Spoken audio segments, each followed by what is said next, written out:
Mari sama-sama kita akan belajar kebenaran firman Tuhan saudara dalam khotbah yang menurut saya, pendapat saya pribadi khotbah ini adalah pengalaman saya pribadi sama Tuhan. Makanya saya beri judul khotbahnya adalah dibentuk oleh tangan sang penjunan. Dibentuk oleh tangan sang penjunan saudara. Karena ada gap antara kata penjunan dengan masa sekarang. Saya takut ada banyak anak-anak muda atau generasi muda tidak mengerti apa itu tangan penjunan, tidak mengerti apa konsep tanah liat, tidak mengerti apa konsep orang pengerja atau tangan periuk. Ya, saudara, ada sebuah videonya khotbah saya kurang lebih 45 menit dan video ini 44 menit saudara. Jadi saya hanya khotbah 1 menit saudara. Oke, ini videonya, silakan ditampilkan.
Tepuk tangannya bisa lebih kompak lagi saudara.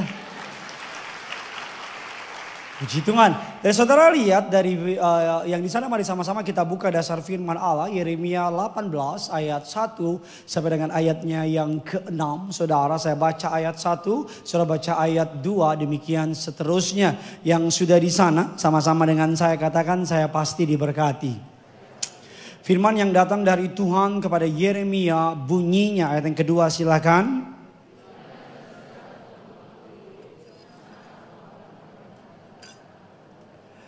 Jadi Tuhan berkata kepada Nabi Yeremia, bangsa Israel yang sedang berada dalam pembuangan, mereka banyak memberontak terhadap Allah, mereka banyak melawan terhadap Allah. Dan Tuhan bilang kepada Yeremia, pergilah ke tukang periuk. Saudara tahu periuk kan?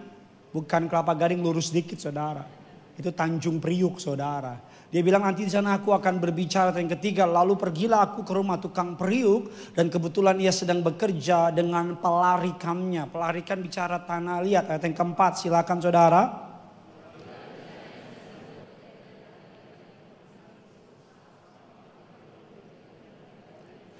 Menjadi bencana lain menurut apa? Yang baik pada apa Bapak Ibu? Hanya Tuhannya orang Kristen yang tidak buang umatnya, katakan amin. Hanya Tuhannya orang Kristen yang tidak pernah menyerah sama umatnya, katakan amin. Hanya Tuhannya orang Kristen yang selalu punya cara untuk pulihkan umatnya, katakan amin. Alkitab saya bilang kalau kita tidak setia, Tuhan tetap setia. Pak Bu, hanya Tuhannya orang Kristen. Malaikat buat dosa, Alkitab saya bilang malaikat dibuang. Betul apa tidak?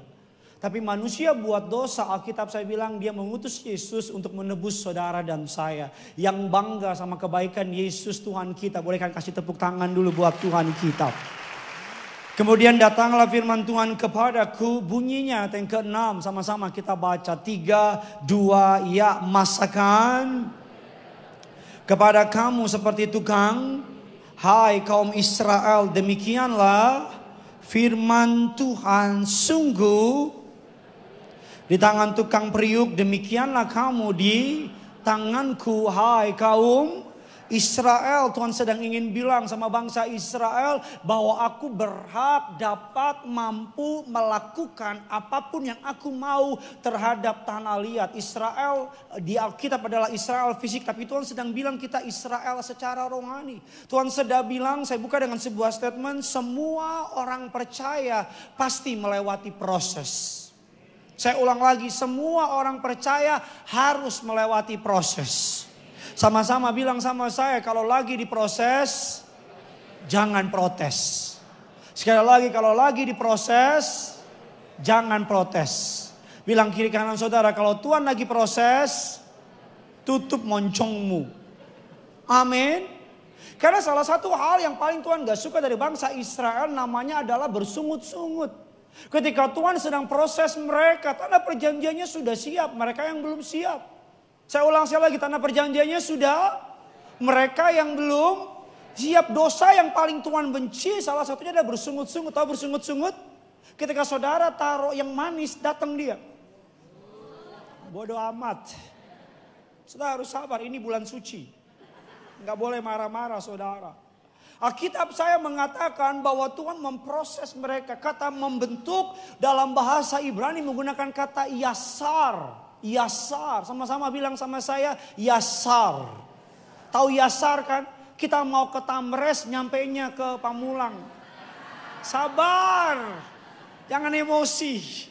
Yasar, Pak Bu, artinya begini. Yasar artinya adalah membentuk, merancang, mengukir. Yasar bicara mengenai sebuah proses, bicara mengenai sebuah tekanan, bicara mengenai waktu. Dan kabar baiknya, kata yasar hanya dipergunakan untuk personal. Saudara dan saya tidak diciptakan produk massal. Saudara tidak diciptakan langsung 100 orang ditaruh dan jadi 100 orang. No, kita diciptakan pribadi lepas pribadi. Katakan amin. Makanya saudara sama yang di kanan beda apa sama mukanya? Makanya saudara sama yang di belakang beda apa sama? Beda. Kalau yang lain hidungnya mancung karena tanahnya waktu itu masih banyak. Kalau hidungmu masuk ke dalam udah mulai habis tanahnya waktu itu. Kalau saudara sama-sama bilang sama saya tanah liat. Kalau saudara suka ngelawan, Tuhan mengusul tanah sengketa. Suka ngelawan mulu gitu. Nah mari kita akan belajar pada hari ini Pak Bu. Sama-sama bilang sama saya bukan produk massal. Sama-sama bilang sama saya, saudara lebih semangat lagi dong. Saya pulang nih. Sama-sama bilang sama saya, Tuhan ciptakan saya secara personal. Amin. Orang kembar aja beda sidik jarinya. Kurang lebih ada 5.000, 7 miliar orang di muka bumi. Saya nggak tahu berapa tepatnya, 5 atau 7 miliar. Tapi setiap dari 7 miliar itu beda-beda. Dan rancangan orang untuk setiap orang itu, rancangan untuk setiap orang itu beda-beda. Supaya kamu tahu kamu spesial. Jangan berusaha jadi orang lain. Tuhan punya panggilan kamu sendiri masing-masing atas setiap orang. Lalu apa yang harus dilakukan oleh tanah liat untuk dapat? Pak Pendeta kan cuma tanah, cuma diam aja. No, ada bagian dari tanah liat. Saudara jangan berpikir hanya tanah liat cuma bengong aja, terserah deh Tuhan mau bikin apa. No. Yang pertama, mari sama-sama kita akan belajar ada 4 kebenaran. Doa saya biar khotbah ini memberkati saudara. Goal dari khotbah ini kalau ketika kamu diproses Tuhan, moncongmu nggak bimoli. Tahu kan bibir moncong 5 cm. Yang gitu. Kalau Tuhan proses kamu tahu Tuhan sedang buat apa. Yang pertama untuk, tadi kita udah lihat videonya, sudah bisa lihat kan? Tanahnya diambil, dihancurin, dikasih air, dihancurin, dipukul, dibanting dan seterusnya. Saya mau tanya sama jemaat Glow Tamres sisi tempat ini, diproses enak apa enggak? Yang bilang diproses enak angkat tangan. Kalau ada gantikan saya jadi pendeta hari ini. Saya mau tanya diproses sakit apa enggak? Yang bilang sakit angkat tangan. Ya, semakin Tuhan ingin pakai saudara maka semakin hebat proses dalam hidup saudara. Karena itu aturan umum. Semakin lama semakin berat maka semakin hebat pemakaian Tuhan. Kalau hari saudara sedang berada dalam sebuah proses, saudara sedang dibentuk oleh Tuhan. Yang pertama, Alkitab saya mengatakan keep your heart tender. Tetap lembut hatimu. Kalau Tuhan lagi proses tetap lembut, basah. Tanah liat yang kering Tuhan gak bisa bentuk. Hanya tanah liat yang basah Tuhan bisa apa?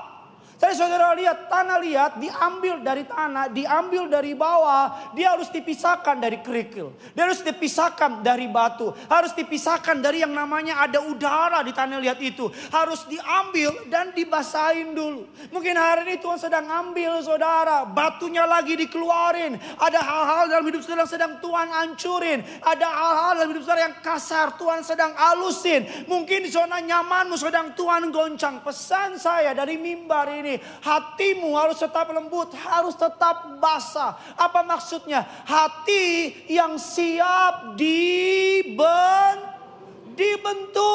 Sama-sama bilang sama saya, hati yang siap dibentuk, Tuhan suka. Saya tulis dalam slide saya, ada tiga jenis tanah liat di dalam Alkitab. Tanah liat yang pertama, tanah liat yang kaku. Sulit dibentuk, penuh ketakutan dan penolakan. Tanah liat yang kedua, tanah liat yang berkelikir, terlihat baik tapi menolak kebenaran dan yang tidak nyaman buat dia. Dan tanah liat ketiga yang Tuhan inginkan adalah tanah liat yang lembut. Seorang hamba Tuhan bilang demikian dalam sebuah kutipan yang memberkati saya. The softer the clay, the more beautiful the shape in the potter's hand. Semakin lembut tanah liatnya, semakin indah bentuknya di tangan sang penjunan.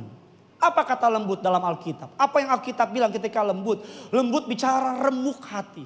Lembut bicara mau dikoreksi. Lembut bicara mau mendengar. Jangan karena uangmu banyak kau gak mau dengar lagi. Jangan karena posisimu hebat kamu gak mau ditegur lagi. Sama-sama bilang sama saya, sekalipun saya sudah berhasil, saya harus siap ditegur. Sama-sama bilang sama saya, sekalipun saya udah posisi tinggi, saya harus siap ditegur. Sama-sama bilang sama saya, sekalipun yang menegur saya gak suka orangnya, saya harus siap ditegur. Walaupun yang menegur saudara gak suka sama orangnya. Tapi kalau itu kebenaran, miliki hati yang lembut. Amin. Walaupun yang ngomong, Pak Pendeta saya sih caranya gak enak Pak Pendeta. Walaupun caranya gak enak, tapi kalau itu kebenaran, saudara harus dengar, katakan amin. Tapi Pak Pendeta yang ngomong waktunya gak tepat, bukan soal tepat gak tepat. Kalau hatimu lembut, siap dikoreksi, teachable spirit, hati yang mau belajar, maka Tuhan bisa pakai kamu. Saya berapa waktu lalu habis pergi sama keluarga, sampai di rumah ketemu sama anak-anak, main HP saya. Main HP, anak saya lihat dia, kita lihat-lihatan. Dia bilang gini sama saya, dengan gaya sok tuanya gitu. Apalagi anak saya umur 7 tahun. Papa. Saya liatin, ini si lontong ini apa maksudnya, saya bilang gitu. Udah pergi lama-lama sampai di rumah main HP. Papa. Bukannya main sama anak, malah main HP. Saya liatin, saya bawa dia keluar, saya kunci pintu, saya masuk lagi. Ya enggak lah, apa yang saya lakukan? Saya taruh HP, saya usir dia keluar. Ya enggak lah, walaupun yang ngomong bocah gak jelas, belum tahu hidup. Walaupun yang ngomong bocah yang hidupnya masih bergantung sama uang saya. Walaupun yang ngomong hidupnya gak lebih baik dari saya, belum tahu kehidupan. Tapi apa yang diomongin itu kebenaran. Ada banyak orang kadang-kadang salah satu penyakit yang Tuhan paling benci adalah ngerasa paling benar, ngerasa paling suci, ngerasa paling Tahu kan Itu udah susah dijelaskin tuh. Bilang kiri kanan saudara, lo jangan ngerasa paling bilang. Tuhan tuh penyakit rohani yang paling Tuhan gak suka. Merasa paling suci. Merasa paling benar. Sehingga ketika dikritik, udah gak bisa lagi. Tanah liat yang kering, satu-satunya cara untuk Tuhan bentuk. Mau tahu gak cara yang ngapain? Gak mau tahu? Ya udah gak apa-apa. Tanah liat yang kering, satu-satunya cara, dihancurin. Ini soundnya kenapa ya? Tanah liat yang kering, satu-satunya cara untuk bisa dibentuk lagi adalah dihancurin. Saudara yang pilih, mau ikut aja atau mau dihancurin? Saya pendeta yang percaya, kalau sama Tuhan, Tuhan pasti menang, kita selalu kalah. Betul apa tidak? Ada yang pernah menang sama Tuhan, angkat tangan? Mungkin dinulis buku, 5 langkah menang lawan Tuhan. Langkah pertama, jadilah Tuhan, gue juga tahu. Kalau sama Tuhan, kalau Tuhan udah memutuskan sesuatu, gak ada yang bisa gugat. Saudara mau gugat kayak ke Mahkamah Konstitusi, itu hakimnya mati semua dibikin. Gak ada yang instan dalam hidup ini. Lihat yang instan kemarin, 51.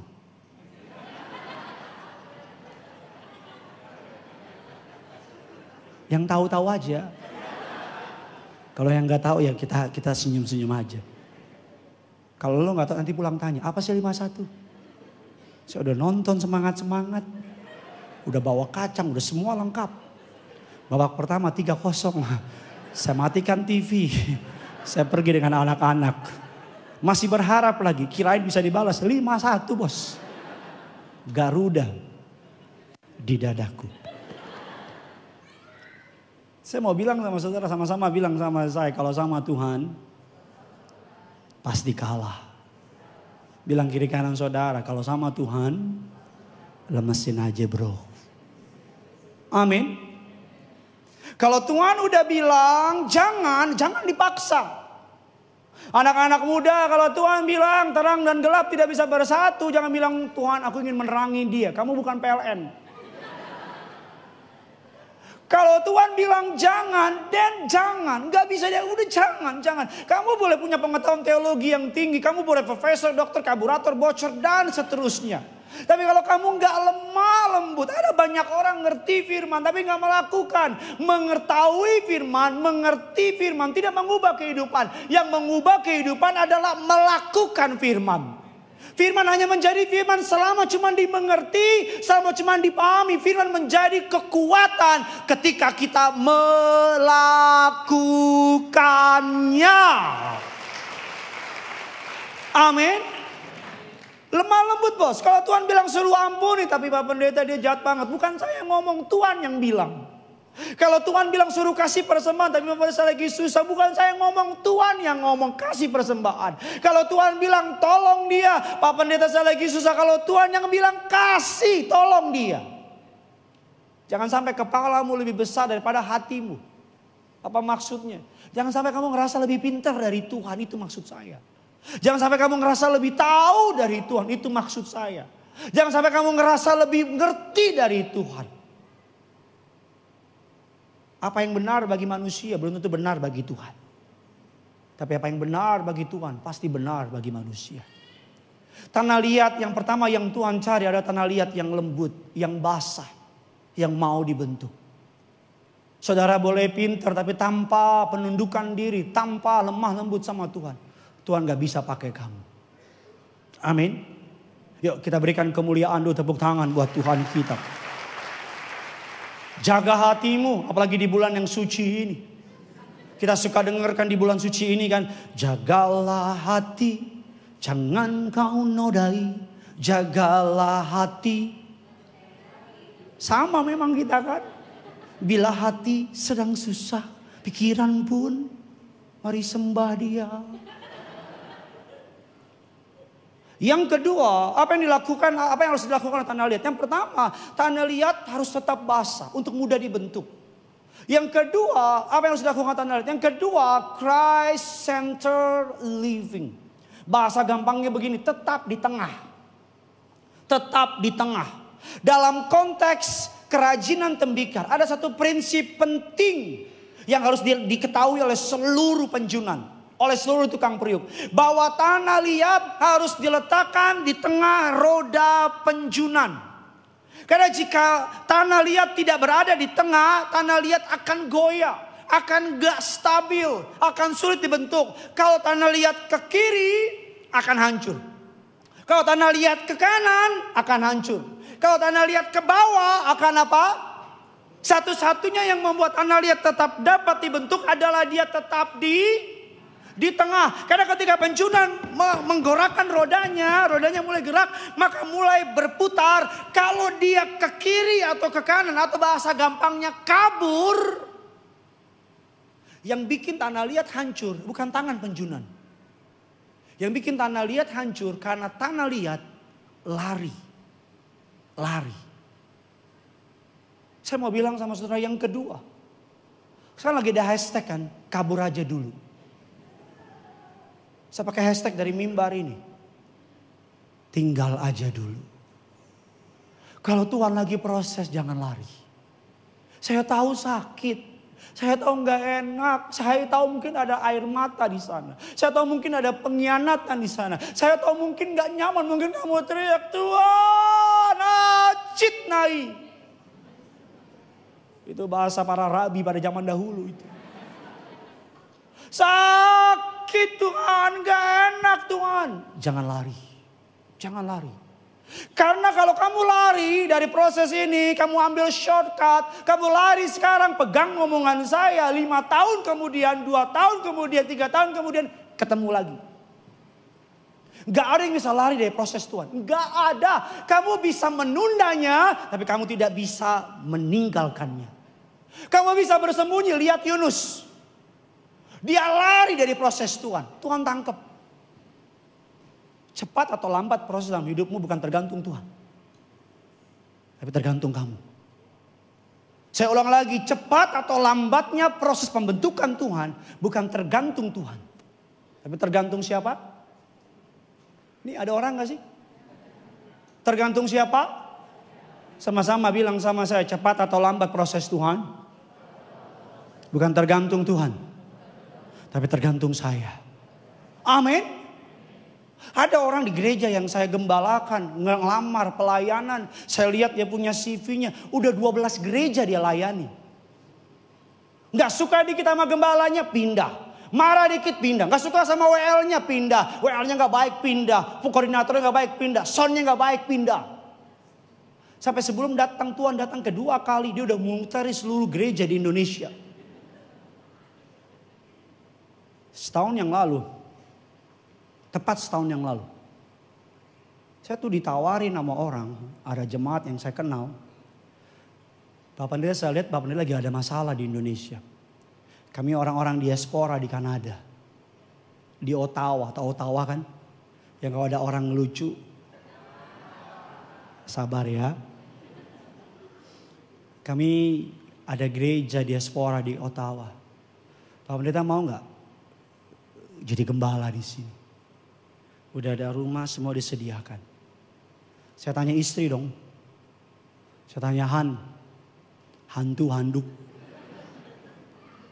Saya tanya, Beb, what do you think? Istri saya jawab dengan sangat bijaksana. Keren banget jawabannya.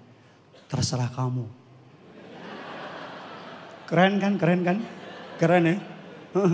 Wanita-wanita memang rada kurang ajar memang. Dia bilang, terserah kamu. Aku cuma ngikut. Mau main aman nih orang, saya bilang. Saya jujur ya, setahun yang lalu. Aduh ampun. Jahat orang, jahat mulutnya. Saya mau lari loh ke Kanada. Dengan omongan gini. Kita mulai yang baru. Kita coba yang baru. Mungkin Tuhan kirim ke Kanada. Dan mulailah lagu, mungkinkah. Tapi puji Tuhan. Saya gak lari. Dan hari ini, tahun lalu penuh dengan amarah. Tahun ini penuh dengan sukacita. Penuh dengan sukacita. Bilang kiri kanan saudara, jangan lari bos. Bilang sama yang baru ngomong, hadapi sama Yesus. Amin. Jangan lari anak-anak muda, jangan lari. Ada banyak anak muda hari-hari ini, banyak orang DM saya yang pengen bunuh diri, banyak banget Pak. Banyak banget. Mulai dari yang serius mau bunuh diri, sampai yang bilang Pak Pendeta saya mau bunuh diri. 3 bulan kemudian Pak Pendeta saya mau bunuh diri. Sampai saya tanya, WA dari mana, neraka bagaimana? Gak mati-mati tuh orang. Bukan saya ngecilin bunuh diri, bukan. Saya percaya ada penyakit mental health. Tapi saya mau bilang sama saudara, hadapi. Sesakit apapun hadapi. Seberat apapun hadapi. Dunia ini gak akan lembut sama orang percaya, gak akan. Dunia ini gak akan kasih diskon sama saudara, gak akan. Tapi satu yang saya percaya, orang yang berharap sama Tuhan tidak akan pernah dipermalukan. Nggak akan. Saya ngomong ini bukan kata orang, Pak. Saya ngomong ini bukan kata pendeta si A. No, saya ngalamin, Pak. Saya ngalamin, Bu. Dalam anugerahnya. Kalau saya nggak lari dari proses Tuhan, sakit-sakit. Teriak-teriak saya sama Tuhan. Tuhan, kenapa sakit banget Tuhan. Nggak enak Tuhan. Makan susah. Ya habis itu gampang. Tidur gak nyaman, bahkan suka mimpi-mimpi buruk. Asal lagi khotbah, kalau ada orang yang udah negatif tuh. Ngomongin apa tuh? Berkali-kali jadwal saya di cancel, Pak. Dengan alasan satu dengan lain hal. Tapi saya pegang janji Tuhan, orang yang menabur sambil bercucur air mata akan menuai sambil sorak-sorai. Jangan lari. Jangan lari. Bilang kiri kanan saudara, hadapi bos. Bilang hadapi bos. Amin. Saudara pulang dari tempat ini nangis boleh gak? Nangis boleh, nangis. Kuat lagi. Ya, kuat lagi. Hadapi. Jangan minta Tuhan angkat musuh-musuhku. Cabut nyawanya. Kan kita suka gitu kan. Pernah mikir gak kenapa orang jahat panjang umur? Jangan minta Tuhan usir dia. No, ada beberapa orang yang memang diciptakan khusus buat ganggu kita. Kapan dia gak ganggu kita? Ketika kita udah beres prosesnya. Kita udah selesai, kita gak pusing sama dia, orang itu pergi. Kemana? Gangguin orang yang lain. Yang ketiga ini kesukaan saya. Sampai saya undang pemain badminton bisa bantu saya. Bro Yosia. Apa yang harus dilakukan oleh tanah liat? Yang pertama adalah stay tender. Tetap basah, tetap lembut. Salah satu karakter orang percaya adalah teachable. Teachable. Mau diajar. Mau diajar. Sama-sama bilang sama saya mau diajar. Karena Tuhan tuh paling suka sama orang yang mau diajar. Orang yang udah ngerasa gak mau diajar percuma. Yang kedua, Alkitab bilang untuk dapat apa yang harus dilakukan oleh tanah liat. Yang kedua, kitab saya bilang untuk saudara dan saya stay center. Tetap di tengah. Jangan ke kiri, jangan ke kanan, jangan ambil jalan pintas. Sama-sama bilang sama saya, jangan ambil jalan pintas. Abraham ambil jalan pintas. Dia datangi, gundik istrinya. Lahirlah siapa? 212. Ismail. Jalan pintas. Kalau Abraham sabar, gak ada bulan ini. Tolong dibantu media ya.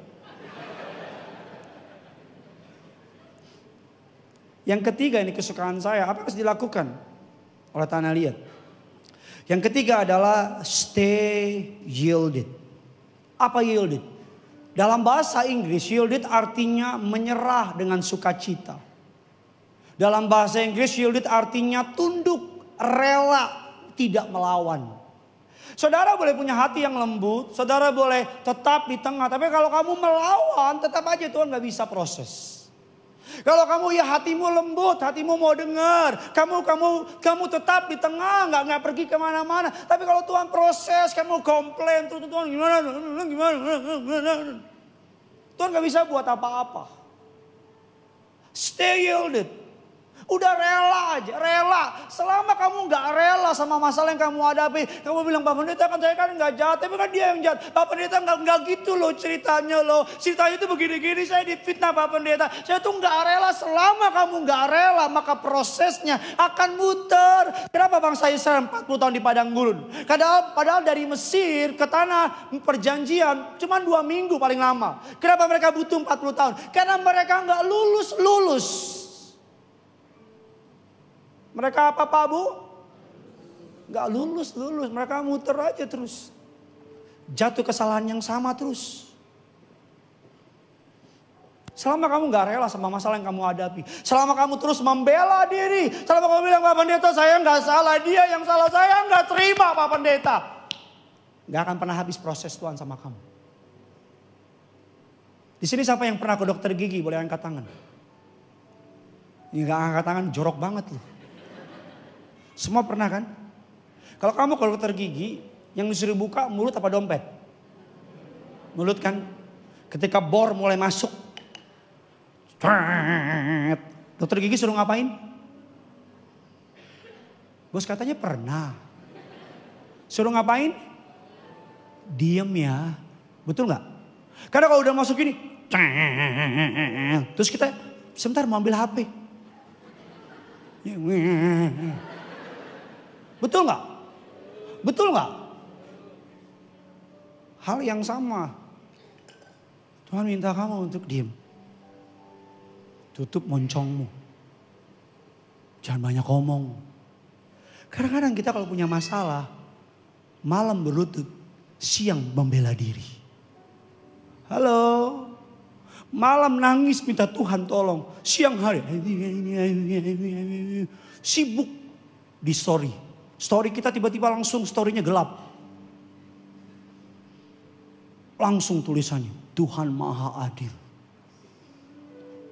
Berikutnya ayat lagi. Hati-hati sama orang yang diurapi. Geli, enggak geli. Kampungan. Norak. Lihat Ayub.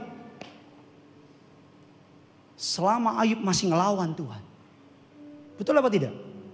Ayub berdebat sama Tuhan. Ayub bilang begini, di mana hikmatmu? Di mana keajaibanmu? Masakan aku? Engkau hukum sedemikian rupa. Sampai di Ayub 42 ketika Ayub mengakui bahwa dari kata orang dulu aku mengenal engkau. Tapi sekarang mataku sendiri melihat engkau. Tuhan mulai pulihkan Ayub. Saya sering pelayanan ke penjara Pak Bu. Mungkin orang ini dengar. Ada anak muda under 20 di bawah 20 tahun. Masuk penjara. Saya datang kunjungi dia. Layani dia. Saya tanya, Dek di penjara apa kesibukannya? Oh saya sekarang pelayanan di gereja Bang. Oh iya puji Tuhan. Ngapain? Saya main keyboard, main gitar kadang-kadang. Di sini saya bisa begitu. Oh puji Tuhan. Terus setiap hari ngapain? Ya bersih-bersih gereja dan sebagainya. Oh keren ya. Seru banget gitu. Terus dia ngomong sama saya. Bang, dia pernah mukul orang, gak mati orangnya. Tapi yang masuk rumah sakit. Tapi hukumannya, sentence-nya 15 tahun. Sama kasus yang lain 20 tahun. Dia bilang, Bang, saya kan gak matiin orang Bang. Itu orang matiin orang Bang. Cuma 4 tahun Bang vonisnya Bang. Kenapa saya 15 tahun Bang? Katanya Tuhan bela. Kok Tuhan gak bela sih Bang? Saya mau tahu saya bilang apa sama dia? Selama kamu masih terus merasa sesuatu salah sama Tuhan, maka proses Tuhan akan terus datang sama kamu. Berhenti bandingin hidupmu sama orang lain. Jangan pusingin orang lain begini. Kita kan gitu. Kalau kita punya masalah, kita punya tantangan, kita sibuk kalau nggak bela diri, kita sibuk bandingin sama orang lain, kita punya mental korban. Tuhan begini. Kalau saudara pengen melewati proses dengan cepat, tutup moncongmu dan bilang sama Tuhan. Salah satu doa tertinggi dalam hidup orang percaya, ketika kita berdoa bukan minta, tapi kita minta sama Tuhan gini. Bukan kehendakku, namun kehendakmu yang jadi dalam hidupku. Di Taman Getsemani, itu doa yang Yesus naikkan. Amin. Yesus bilang gimana di Taman Getsemani? Kalau boleh, cawan ini lalu daripadaku. Namun bukan kehendakku, tapi kehendakmu yang jadi. Hari ini kalau kamu sedang berada dalam prosesnya Tuhan, pesan saya dari mimbar yang kudus ini, tutup mulutmu, gak usah bela diri. Gak usah upload status. Gak usah sibuk cari pembelaan. Jalan aja sama Tuhan. Kamu akan melihat Tuhan yang kamu sembah tidak terlambat membela umatnya. Amin. Dan yang keempat, pengerja boleh bantu saya yang terakhir. Yang keempat, ada? Bisa lebih cepat lagi. Karena waktunya sudah tidak banyak. Bukan saya mau dipanggil Tuhan. Yuk. Yang pertama adalah stay tender. Keep your heart tetap lembut. Yang kedua adalah saudara dan saya stay center. Tetap di tengah. Jangan lari. Sama-sama bilang sama saya jangan lari. Yang ketiga adalah stay yielded. Untuk terus berserah taat sama Tuhan.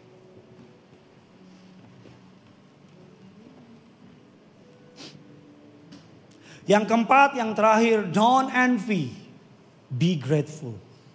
Jangan iri,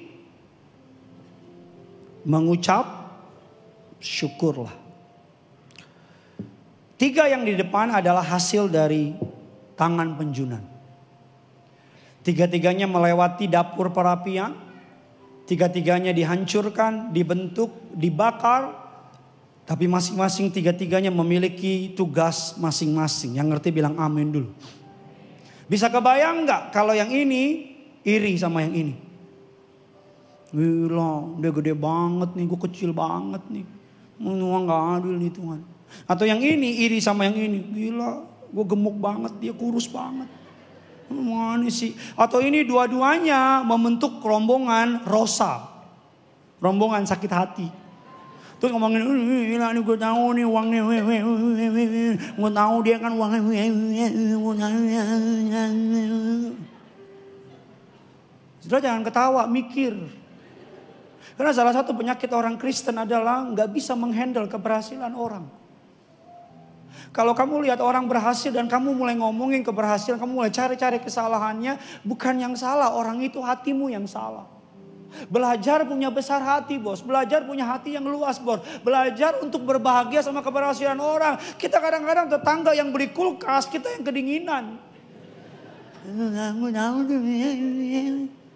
Halo? Ketika tembikar ini, tanah liat ini diproses, dibentuk. Tuhan gak pernah ciptakan mereka untuk iri satu dengan yang lain. Karena Tuhan punya panggilan masing-masing.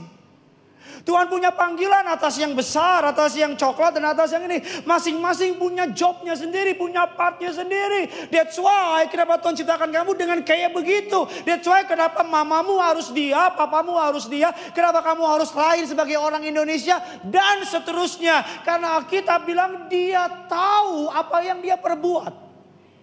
Amin. Tapi iblis berusaha mengadu setiap para hamba Tuhan. Talenta masing-masing, tak berapa banyak gereja-gereja yang iri sama gereja yang berkembang. Dan seterusnya. Kenapa Tuhan gak kasih saya main musik kayak Bro Yosia? Karena Tuhan tahu saya main musik buat apa, saya dipanggil jadi pendeta. Kenapa Bro Yosia mungkin gak dikasih karunia berkhotbah seperti saya? Mungkin. Karena mungkin jadi sombong dia nanti. Beda. Tapi ketiga pot ini dipakai Tuhan gak? Ini ada orang gak sih? Ketiga pot ini dipakai Tuhan gak? Dipakai.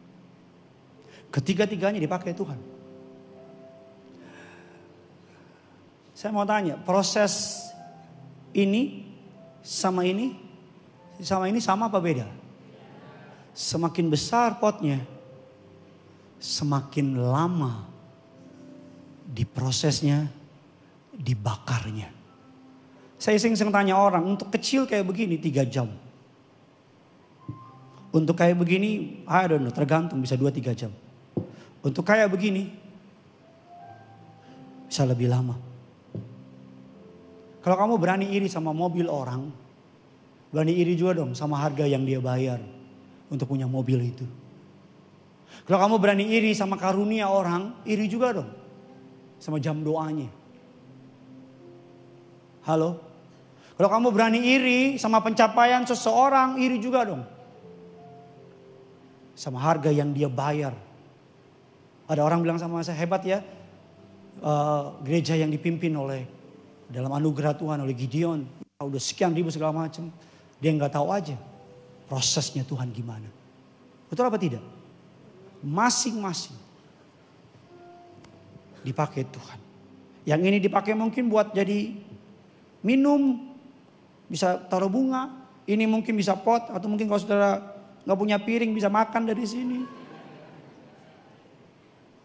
Ini saudara mungkin kalau saudara rada nyeleneh bisa jadi anting. Serah lo lah. Intinya apa? Jangan iri. Jangan iri. Kamu yang dikasih pigmenmu lebih gelap, jangan iri. Saya punya teman saya banyak-banyak kan orang Chinese Pak Bu. Kalau kami pergi ke pantai Pak Bu, saya harus pakai sunblock yang banyak.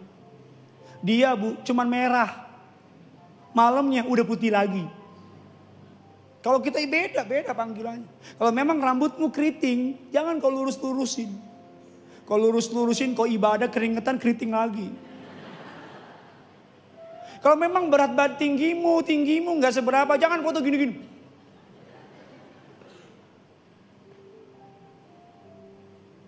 Panggilan orang beda. Masing-masing. Doa saya, kiranya firman ini boleh jadi berkat bagi saudara. Always remember this glow. Yang punya surga, crazy in love with you. Kita berikan tepuk tangan yang dahsyat. Satu gambar tadi, bila saya nggak punya utang. Dalam budaya Jepang ada namanya kintsugi. Ini kintsugi.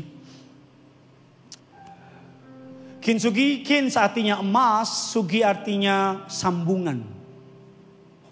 Dalam abad-abad awal kalau piring atau gelas pecah, maka ahli tembikar akan menyatukan kembali dengan sambungan emas. Dengan sambungan emas. Gampangnya begini, kalau ini harganya sebelum pecah sebut saja 100.000, setelah pecah ada harganya enggak? Enggak ada. Kalau dunia dibuang, disapu dan dibuang ke tempat sampah, betul apa tidak? Tapi dalam budaya Jepang mereka enggak dibuang, mereka disambung dengan emas. Kalau tadi harganya 100.000, ketika udah disambung jadi emas, harganya jadi ratusan juta. Apa maksud saya? Dalam kekristenan Tuhan melakukan yang sama, katakan amin. Tuhan tidak meminta saudara menutupi masa lalu saudara. Tuhan tidak meminta saudara membuang masa lalu saudara. Tuhan meminta saudara untuk membawa masa lalumu kepada Tuhan yang hancur belah itu. Dan biar melalui masa lalumu nama Tuhan dipermuliakan sama saudara. Biar gak apa-apa. Memang masalah kamu kelam terus. Memang masa lalu saya gak benar terus. Makanya ada sebab disebut dia masa lalu. Hari ini kalau saudara bilang sama saya, Pak Pendeta saya punya masa lalu yang kelam. Kintsugi jawabannya. Pak Pendeta saya mantan narkoba. Dia bisa bentuk kamu dengan lebih indah lagi. Saya tadinya mau hancurin ini tapi punya teman. Dan gak ada yang bisa nyambung. Salah satu pendeta di Indonesia yang paling sering dituduh predator, pemerkosa, dan seterusnya. Ngeri Pak, ngeri. Gila. Kalau nggak Yesus, udah gila saya. Di lampu merah. Tapi untung Yesus. Kintsugi dibentuk ulang. Makanya kalau lihat orang lagi jatuh jangan hakimin. Saya takut kalau dia bertobat, dia lebih dipakai dari kamu. Amin. Doa saya, firman ini boleh jadi berkat bagi saudara. Selamat hari Minggu. Tuhan Yesus memberkati. Sama-sama kita bangkit berdiri, kita datang sama Tuhan. Siapa yang diberkati firman Tuhan bisa lambaikan tangan saudara. Kasih tos kiri kanan saudara, katakan jangan nyerah. Maju terus. Haleluya.